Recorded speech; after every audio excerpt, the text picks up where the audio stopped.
Hello students, today we are going to discuss R.W. Emerson and his Transcendentalism. Ralph Waldo Emerson has been known as Sage of Concord.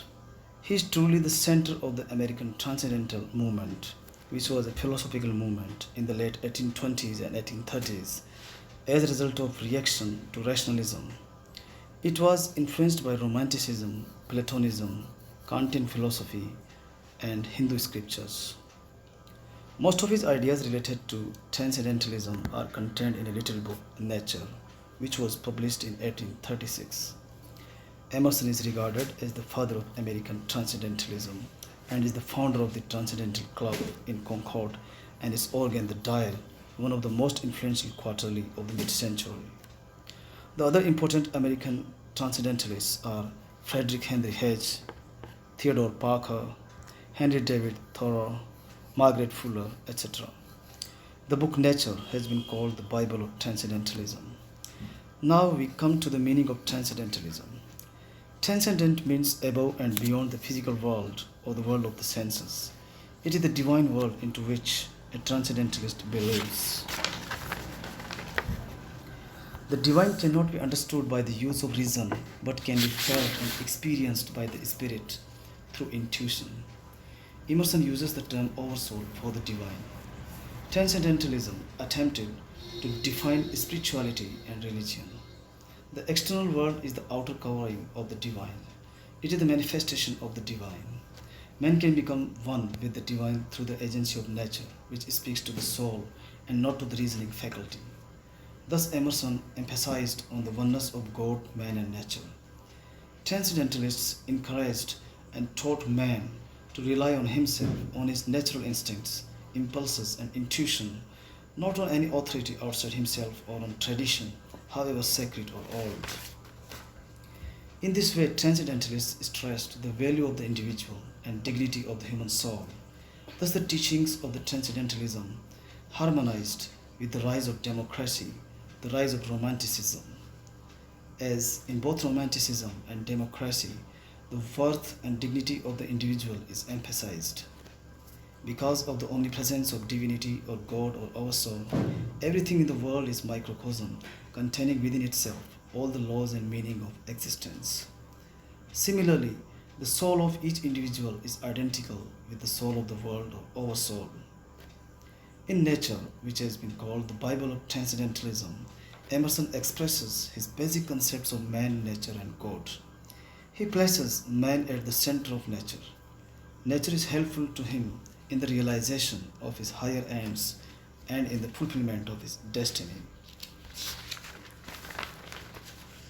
Through the perception of the exterior beauty of nature, man becomes conscious of the spiritual beauty of the universe. Emerson says that our life is embosomed in beauty. He means by beauty the oversoul. Through the triangular relationship of God, man, and nature, the position of man is explained and ascertained. As soul participates in the divine substance, there is no limit to the possibilities in man's life. This Emerson called the infinitude of the private man, and this he preached all his life. This means that man's essential self is capable of transcending the finitude of existence and of becoming one with the infinite.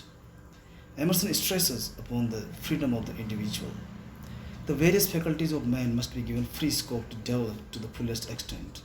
The soul must have a free play. All through his career, Emerson focused on the infinitude of man. When this infinitude is fully developed, man becomes one with the divine or the oversoul. Now I am going to discuss some important characteristics of American Transcendentalism. Transcendentalism essentially is a form of idealism. The transcendentalist transcends or rises above the lower animalistic impulses of life, that is, animal drives, and moves from the rational to a spiritual realm. The human soul is part of the oversoul or universal spirit to which it and other souls return at death. Therefore, every individual is to be respected because everyone has a portion of that oversoul, that is God. This oversoul or life force or God can be found everywhere. Therefore, travel to holy places is not necessary. God can be found in both nature and human nature. Emerson stated that nature has spiritual manifestations. Emerson said that the one thing in the world of value is the active soul. Therefore, more important than a concern about the afterlife should be a concern for this life. Death is never to be feared, for at death the soul merely passes to the oversoul. Emphasis should be placed on the here and now. Emphasis on the self-reliance by exercising one's own spiritual and moral strength to defy fate or predestination. People are at their best when truly self-reliant and independent. So there is emphasis on individualism and human thinking. One must have faith in intuition, for no church or creed can communicate truth. It emphasizes the importance of nature. Reform must not be emphasized, for true reform comes from within. It believes in the inherent goodness of people and nature. The Transcendentalists see the necessity of examples of great leaders, writers, philosophers, and others to show what an individual can become through thinking and action.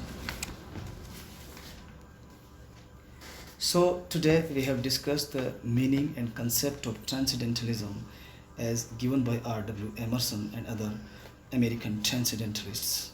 We have also discussed the important characteristics of Transcendentalism. I hope this video will be helpful for you to understand R.W. Emerson and his Transcendentalism in a better way. Thanks for watching the video.